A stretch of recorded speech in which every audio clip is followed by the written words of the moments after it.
Sir has already explained to you the different dimensions of this important topic. Minimum government with maximum governance. I take a cue from the words he has spoken and the point he has raised, that there are certain countries who got independence much later than us, or during the same time you can say, but are forward, advanced than us. So it reminds me of a very famous statement made long back in 1776 by Thomas Jefferson. Thomas Jefferson, who said, "Men are born equal, men are created equal, but nations are not. Men are created equal, but nations are not."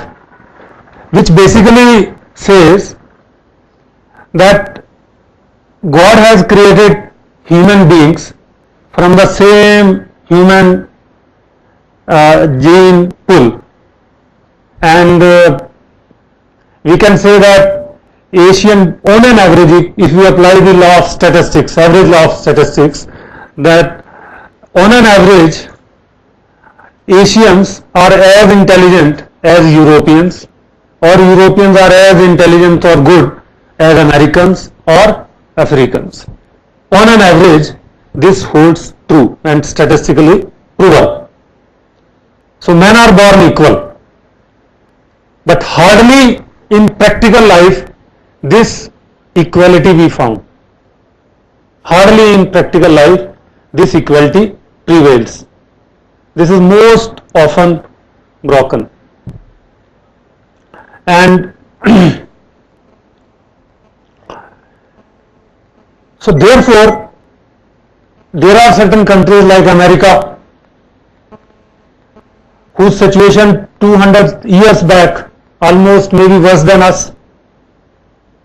Singapore, South Korea, and small Scandinavian countries like Norway, Sweden, Switzerland, they are offering much better life to its citizen than the developing countries, of which China and India are the two major countries. So therefore it appears that India don't have a problem of talent, most creative persons. Culturally very rich country. People used to call it a golden sparrow. And you will be very happy that today we talk about, our Honorable Prime Minister talk about Make in India. Make in India. He has given the slogan Make in India, which essentially means that to invite foreign investment into India and let India be a manufacturing hub.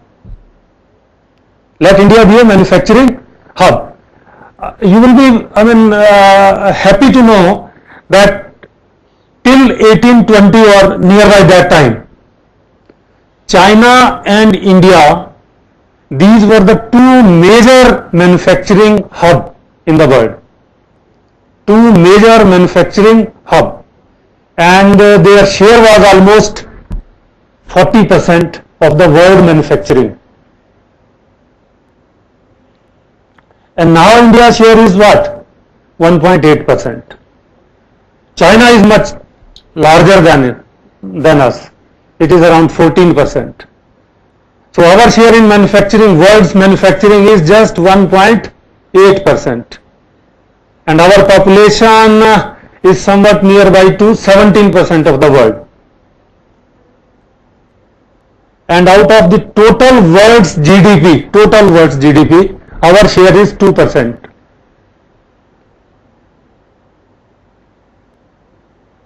If you look at the different reports, Development Index, you all know, which basically is measured based on certain indicator, three major indicator like per capita income, life expectancy, and level of education. On that, out of 187 country, India ranks 135th. This is one indicator. There is equally very important, which is very important for you all, is a global competitiveness report. Global competitiveness report. This global competitiveness report, that is published by World Economic Forum. World Economic Forum. And we rank 60th. Our rank is 60th. Out of 137 or 139, I think, countries, it has ranked. And this rank is almost on the same level for the last 2-3 years, static. And what are the different parameters on which this global competitiveness means basically how we can compete, or how we are better, or how we can excel over the other in the world. 12 pillars are there.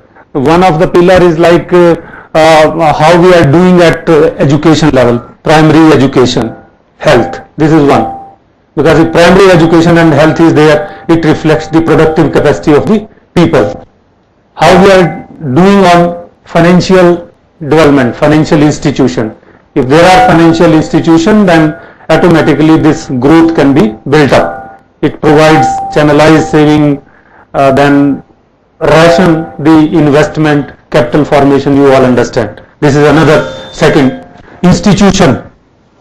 What government is doing, what government is doing to strengthen the market system, how people's property is protected, how rule of law prevails.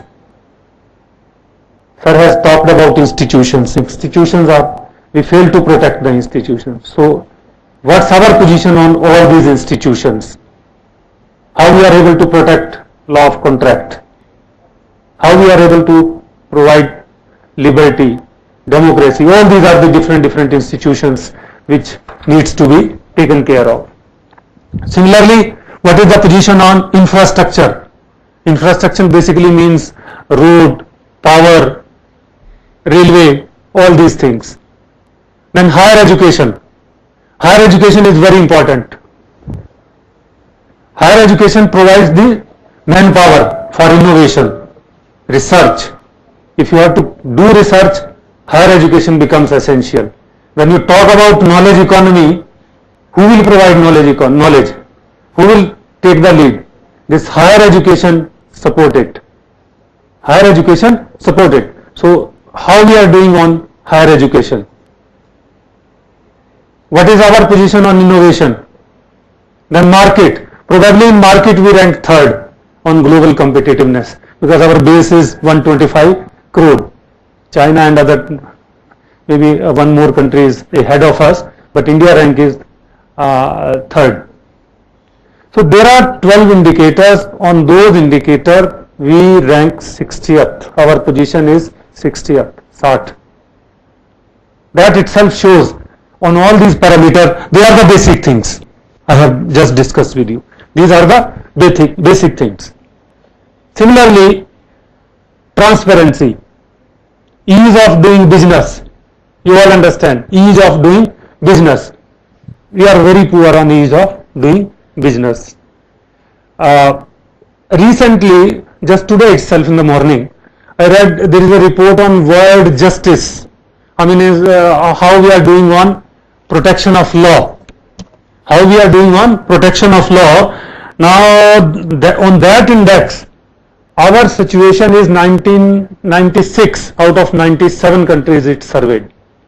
96th. We are at the lowest ladder.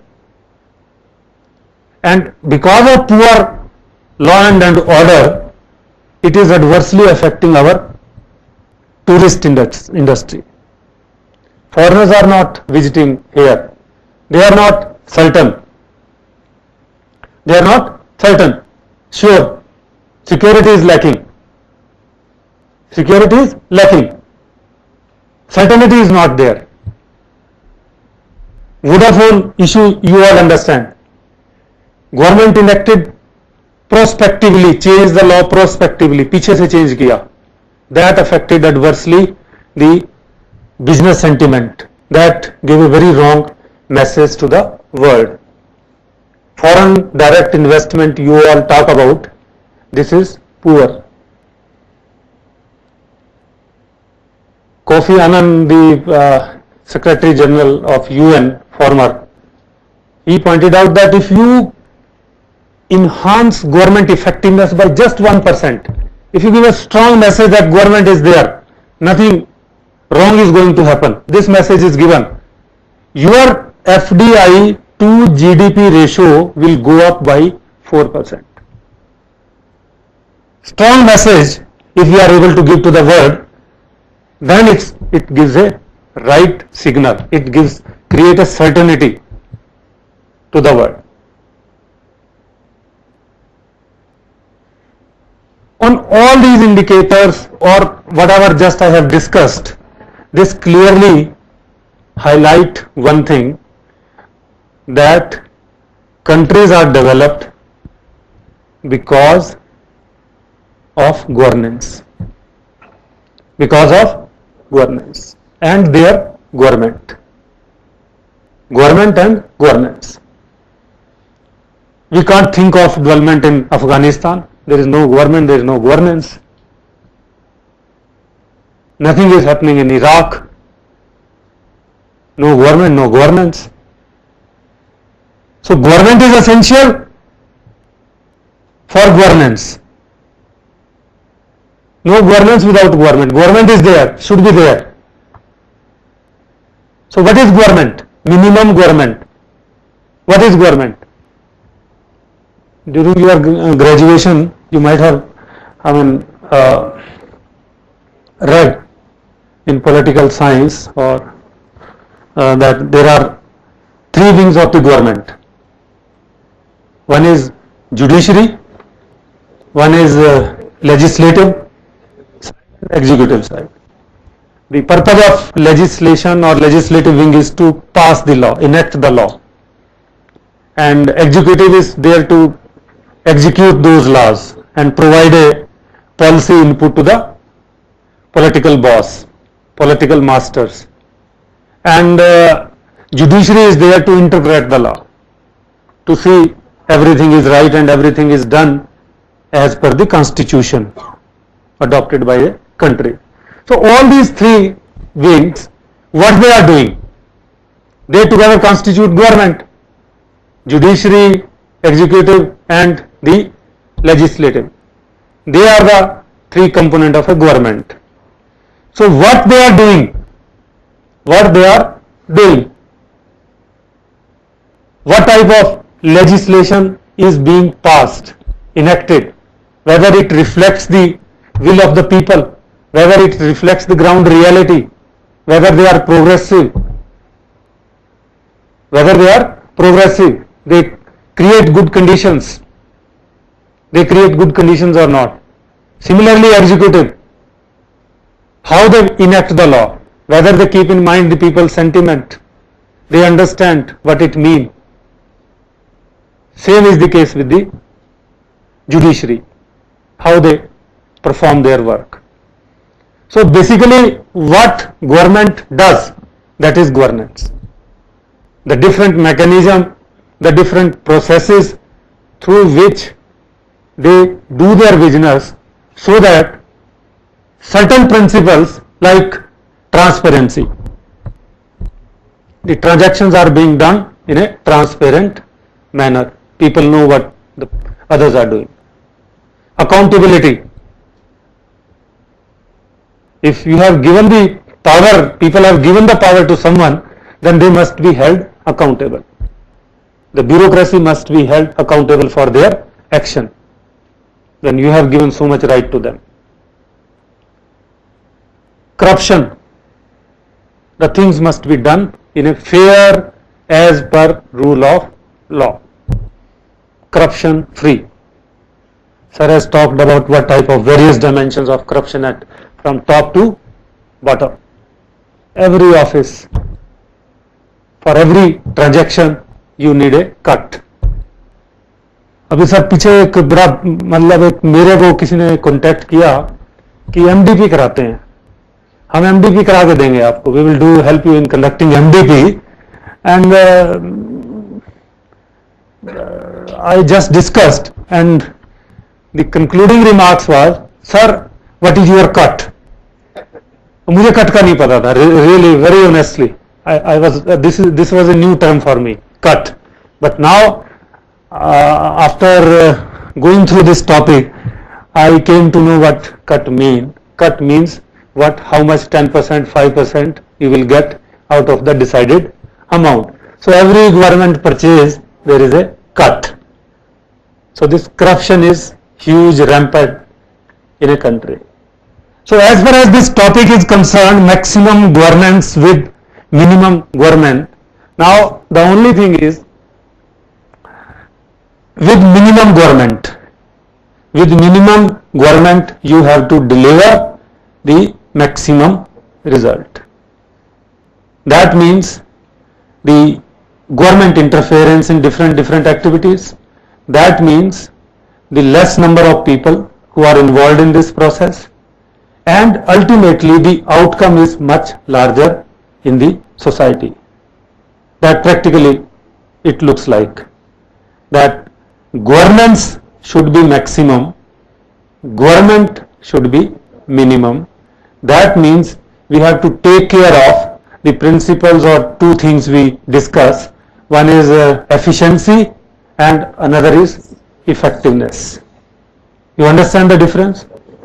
Input, output. With less input you have to give a maximum output. That is the efficiency. And effectiveness, you have to do the right things. You have to do the right things. So all government, different wings of the government, judiciary, legislative wing and executive, they have to perform their work efficiently and effectively. That is basically the principle. And that primarily that means a state, these are the three wings of a state. A state has to run the business or do the transaction in such a manner that it creates conditions for the larger participation of the citizen, and ultimately the quality of life of the people improves, their participation in decision making improves, the democratic value and other things, consultation process improves, you protect the life, you protect the liberty, you protect the independence of the people. All these the things, they constitute the governing principles of a governance. Governance means how you are able to democratically do the business. What is the democratic process? How people economically are benefiting. How socially you are enriching the different sections of society. How everyone feel being a part of a country. Not some sort of segmentation like there are people in J and K, due to one region or the other region, they are not properly integrated with the country. Similarly, Naxalites are there, Naxal movement, Maoist movement and other separatist tendencies are there in different parts of the country. And to all these things. So basically we mean that a country, government is creating conditions in which the larger participation of the people becomes possible and everyone gets a fair opportunity to be a part and contribute in its development. So these are broadly, the ultimate outcome one would like to have in this maximum governance. Now, if you look at the situation in India, we have a massive poverty, we have corruption. I just explained to you, India is very culturally rich, natural resources huge. India is endowed with huge natural resources. People are talented. people are talented. So what is lacking?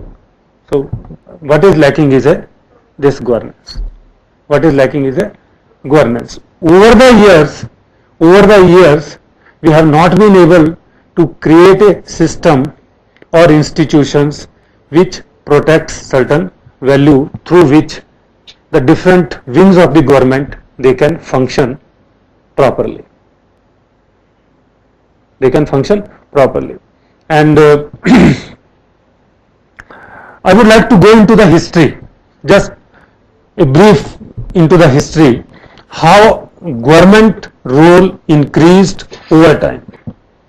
Now people say, most of the people say that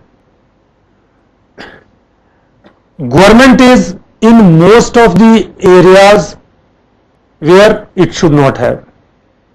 Government is in most of the areas where it should not have, and less into the area where it should have, most into the areas where it should not have, less into the area where it should have. That is the problem. Now India, how much loss it has? It is incurring huge loss, but surviving on taxpayers' money. HMT and so many public sector units, they are sick. Money. Just think of the total government size. 2 crore government employees are there. 2 crore government employees are there. If you consider at all levels, from municipality, panchayat, state level, center, all levels, roughly 2 crores of employees, and salary bill on them is roughly 4 lakh crore per year. And estimate shows that 10 to 15% of those people, they can be retrenched. You will agree to this? 10-15% government के लोगों को हटा भी देंगे employees को, तो कोई काम पे बुरा असर नहीं पड़ेगा. It will not be adversely affected. It will not be adversely affected. They are disguised, जैसे हम कहते हैं ना, agriculture sector, lot of disguised unemployment exists. If you are not getting a job, then since it is your parental family, occupation, so one joins the family in agriculture sector. So there, whether the family members are 5, 10 or 6 or whatever number, it adjusts everyone. But it has created a problem in the agriculture sector, we all understand. Same is the case in government. Over the years, we have not been able to push up the economic growth rate. Till 80s, the growth rate was roughly 3.5%. Rough average growth rate, 3.4% to 4%. It was a very low growth rate. India remained a low growth economy up to that time. Low growth rate, high population growth. So what is the option? Give jobs to the government, give jobs in a government department. That was the policy options with the politicians. So huge employment took place in the government offices without much work done on improving their efficiency. अब इतने साल से, जैसे मैंने भी देखा और सभी सर देख रहे होंगे, कि किसी से भी आप पूछेंगे गवर्नमेंट में, किसी से भी अपने उसमें ऑफिस में पूछेंगे, सभी से आप, मैंने यूनिवर्सिटी में भी देखा, तो everyone will say that I am busy, I am busy. कोई काम करें, sir I am busy, I am busy sir, बड़ी प्रॉब्लम है, बड़ा प्रेशर चल रहा है आजकल, है तो ह्यूज प्रेशर ऑन मी. तो उनसे पूछें क्या प्रॉब्लम है, but problem is undefined. Problem कोई डिफाइन नहीं कर सकता कि what is the problem. No one can explain what is the problem. And most of the problem basically is because of undefinedness of the work. Work is not properly defined, and therefore everyone can take a benefit of that situation. And there is overstaffing. The point I was making is that even if 10 to 15% of the staff is get ridden off, then our efficiency will not be adversely affected. So this is a subsidy for unemployment in a way. लोग लग रहे हैं, काम नहीं कर पा रहे. This is a subsidy, and who is paying the subsidy? It's a negative tax. Subsidy is a negative tax. So subsidy we all are paying. तो कितना आएगा? 4 लाख का आप निकालो, 10% भी निकालें. How much? 40,000 crore in a way is a subsidy or unemployment allowance we are giving. And if a person is more number of persons are employed than required, then you will find how much trouble he or she will create for the others. How much trouble he or she will create if there is a problem of overstaffing. That is another issue. That is a managerial issue. So therefore, over the years, we have not been able to develop. I mean, government has stepped into different areas, which were not basically meant for government. And to explain a little bit of this, you have to understand the history of how this philosophy emerged. You have to understand this. All of you are familiar with Adam Smith. कौन? सबको पता है ना? Father of economics. And 1776 he wrote a book, Wealth of Nation. And in the Wealth of Nation he talks about the invisible hand, market. Market जो है ना वो अपने आप काम करती है.